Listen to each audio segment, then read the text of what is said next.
이제 세 번째 우리가 알아야 될 게 뭐냐면 긍휼 또는 용서 그리고 사랑 그리고 공의에 대해서 알아야 되는데 여러분들 이제 긍휼과 저가 이렇게 다 비교해 드릴 거예요. 긍휼과 용서, 긍휼과 사랑, 긍휼과 공의 이렇게 내가 비교해 드릴 텐데 자, 그 긍휼이라는 개념을 중심으로 해서 성경이 분명히 말하고 있어요. 용서에 대해서 말하고 있고 사랑에 대해서 말하고 있고 은혜에 대해서 말하고 있고 또한 공의에 대해서 말하고 있어요.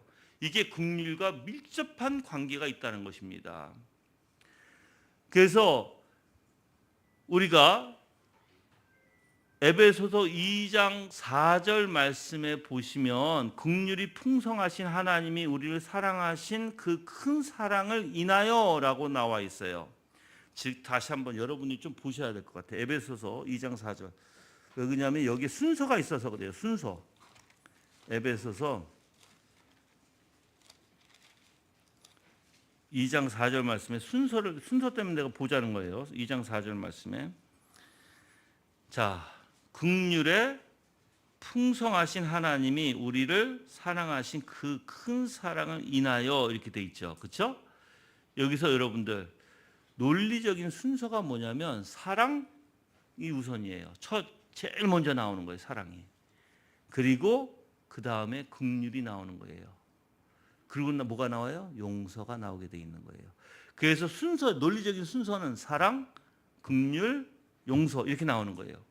여기서 하나님께서 긍휼히 여기시는 이유가 뭐예요? 뭐 때문에요? 사랑 때문이다라는 거예요. 사랑 때문이다. 사랑은 긍휼의 뿌리고요. 긍휼은 그 사랑이 죄인과 고통당하는 자에게 실제적인 도움과 자비로 나타나는 방식이 된다는 것입니다.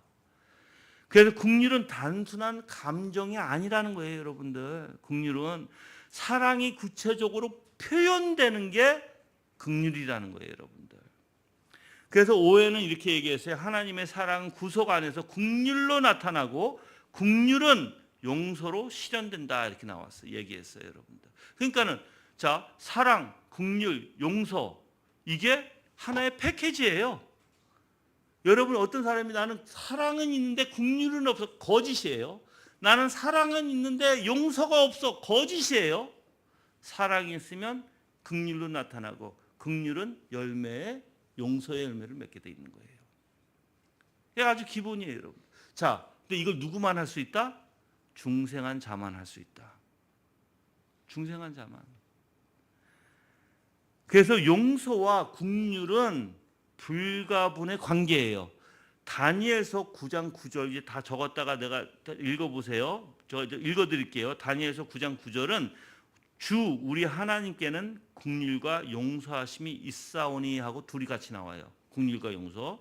시편 130편에서도 사유하심이 누구에게 있어요? 주께 있사오니라고 얘기해요. 즉 죄의 깊은 고백 가운데 그 소망인 사유하심에 주께 있습니다라고 얘기하죠. 그래서 긍휼은 죄인을 불쌍하게 여기고 그 죄를 사하려는 마음이고 용서는 그 긍휼을 구체적으로 실현하는 것이다라고 얘기하는 거예요. 용서 없는 긍휼은 뭐예요? 헛것이다. 용서 없는 긍휼. 긍휼 없는 용서는 형식적이며 무의미하게 돼요, 여러분들. 그래서 내가 한 가지 여러분들 물어볼게요. 여러분들, 내가 어저께 통나무대에서도 대학에 얘기했지만 여러분들에게 내 마음이 내가 여러분들이 한번 진짜 좀 여러분 마음을 좀 뜯어보세요. 여러분 마음에 내가 이제 여러 가지를 내가 물어볼 테니까 혹시 이런 마음이 있나 점검해 보세요. 내가 혹시 내 마음에 어떤 부정적인 것들이 있나, 그렇죠? 또는 남을 미워함이 있는가, 또는 만족이 없는가, 불만족, 그렇죠? 그리고 또는 내가 자꾸만 핑계를 대고 이유를 대는가, 그리고 자꾸만 내가 옳다라고 주장을 하고 있는가, 그리고 여러분들이 관대하지 못하고 자꾸만 조바심을 내고 있는가. 여러분들 이 모든 것이 다 뭐하고 연결이 돼 있어요? 죄와 연결이 돼 있는 거예요.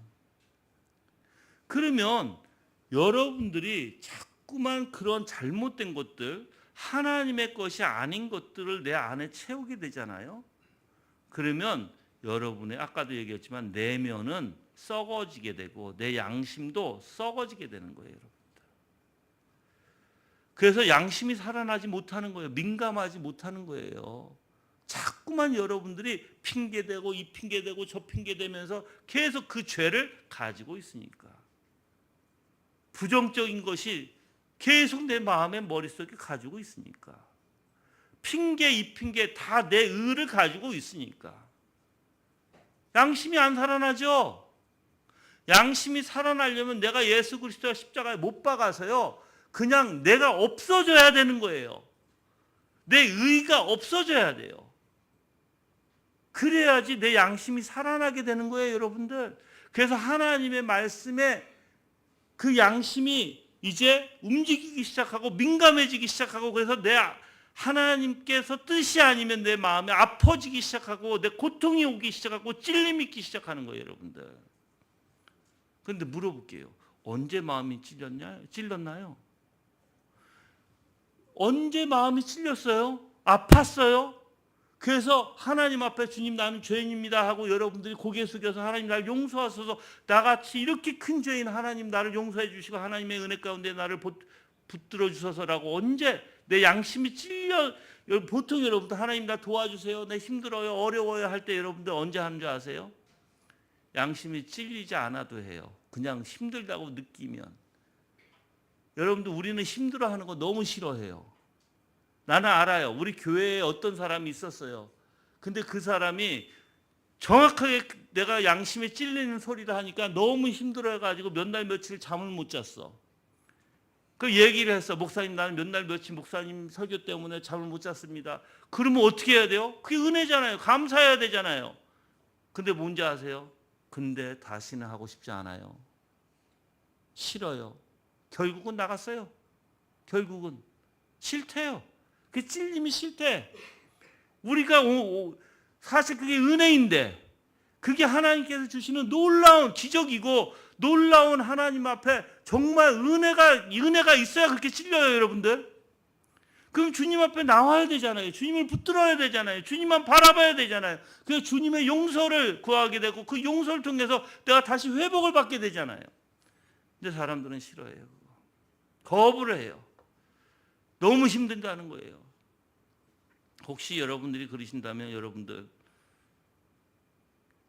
여러분들은 만약에 그렇게 찔리는 거 싫고 마음이 막 무거운 거 싫고 막 그냥 막 찔리고 마음이 막 그러면 여러분들 잠 자요? 못 자요? 잠도 못 자요? 몇 날 며칠 잠 못 잘 수도 있어요.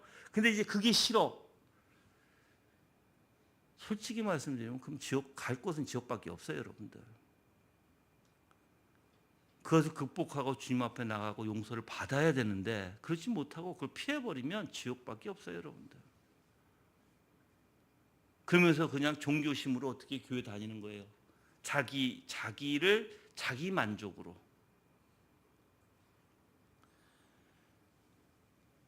또한 긍휼과 사랑의 관계를 한번 살펴보면 사랑은 아까도 얘기했죠. 사랑이 있어야 긍휼이 있다 그랬어요. 그렇죠? 사랑이 우선된다 그랬어요. 사랑이 있어야 되고 긍휼이 있으면 용서가 된다 그랬어요. 그렇죠? 그래서 사랑은 긍휼보다 어떻게 보면 더 넓은 개념을 갖고 있어요. 그래서 사랑은 문제가 없어도 사랑이라는 것은 나타내요. 그러니까 사랑이 어떤 문제가 있어야만 꼭 사랑이 아니라 사랑은 항상 어느 때나 하나님의 자비와 긍휼하심으로 우리에게 사랑을 베풀어 주신다는 거예요. 근데 긍휼은요 반드시 뭐가 있어야 되냐면 고통과 결핍과 죄와 같은 문제들이 전제해야 돼요. 그래야지 뭐가 해요? 긍휼함이라는 것이 나오게 돼요, 여러분들. 그래서 여러분들이 사랑은요 계속적으로 하나님의 은혜 가운데 우리에게 베풀어져요. 근데 긍휼은요 내가 얘기했잖아요. 내 마음의 고통, 죄에 대한 고통, 아까도 얘기했지만 결핍, 죄와 같은 문제가 사라지잖아요. 그럼 긍휼도 없어요, 여러분들. 그래서 내가 얘기했잖아요.